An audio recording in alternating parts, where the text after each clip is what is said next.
श्री शनैश्वर स्वामी स्तोत्र।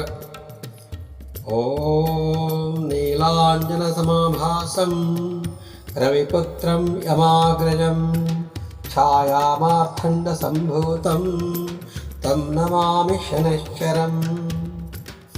सूर्यपुत्रो दीर्घदेहो विशालाक्षः शिवप्रियः दीर्घचारः प्रसन्नात्मा पीडामहरतु मे शनि।